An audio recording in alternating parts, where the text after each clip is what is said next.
السلام عليكم، ازيكم يا حبايبي؟ اللهم صل على سيدنا محمد عليه السلام. عملنا بقى القوطه دي كده النهارده، فرزناها اهي، وانا عبيتها كده وعبيتها في اكياس اهي معاكم، وهدخلها بقى في الفريزر اهي.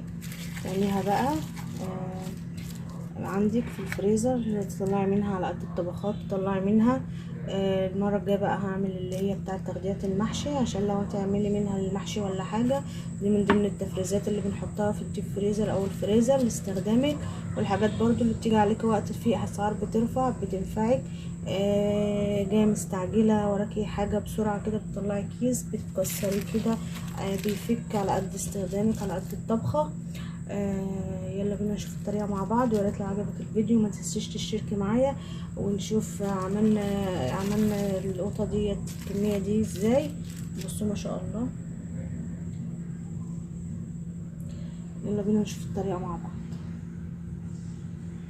بصوا بقى القطه ياما في السوق، وسعرها دلوقتي الكيلو ربع والكيلو ونص ب10. وفي بقى اللي هي النقضه اللي بتبقى مستويه اهي، زي دي كده اللي على ايدي دي. بصوا اهي اهي اهي كده، بيبقى فيها حاجات بسيطة اهي اهي من هنا، بس بتبقى اهي مش بايظة اهي، مستوية بس اهي، مفيهاش اي حاجة يعني. لو فيها حاجة بتبقى حاجة بسيطة، بننضفها بقى وبنشيلها بالسكينة كده.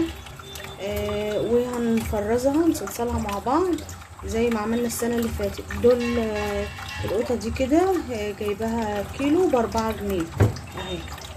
دي الكيلو ب4 جنيه، كانت في 8 وفي كيلو ونص. والمستوية دي الكتير واقف بياخد منها، خدت زيهم الكيلو على 4 جنيه. هنا بقى بغسل منها اهوت وبنضفها اهي اهي اهي. وعندي قرن فلفل اللي هو الكوب الاحمر ده برضو حطيته اهو، واحطها في الحله كوبايه ميه وهصلصلها، هحطها تتسلق. وبعد ما تتسلق بقى هتغلي، اضربها في الخلاط وتغلي، ونقوم ايه مصلصلينها مع بعض. دول 4 في 4، دول عاملين 16 جنيه. القطة دول 4 كيلو عاملين 16 جنيه. ما شاء الله.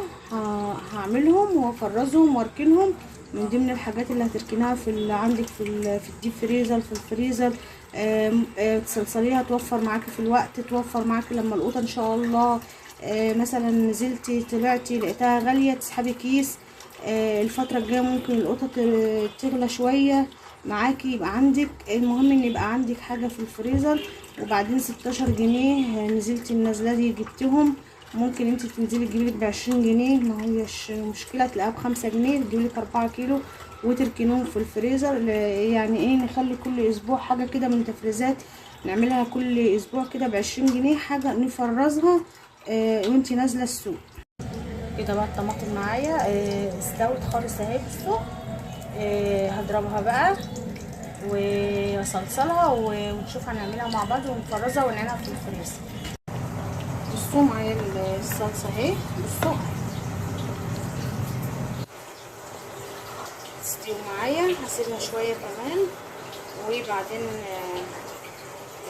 اعبيها تبرد واعبيها وكده. يبقى احنا خزنا كده الصلصه. صلصه مكرونه بقى، تستخدميها في اي حاجه، صينيه بطاطس، اي حاجه عندك بتنفع، وبتشيلها في الفريزر. والقوطه دلوقتي سعرها اهو حلو كويس. نبدا نشيل بقى عندك مكان في الديب، عندك مكان في الفريزر، ممكن تعمليها حب زي ما هي، تغسليها وتعبيها على قد اكياس كده صغيره من بتاعه اللبن، وتفرزيها في الفريزر حب. مفيش مشكله. ما عندكيش مكان ممكن تصلصليها كده زيي وتعبيها في اكياس، تعبيها في برطمانات كده تكون بتحط في الديب فريزر او الفريزر، وبنعينها بتستخدميها. لما تستوي بقى هرجع لكم واحنا بنعبيها مع بعض.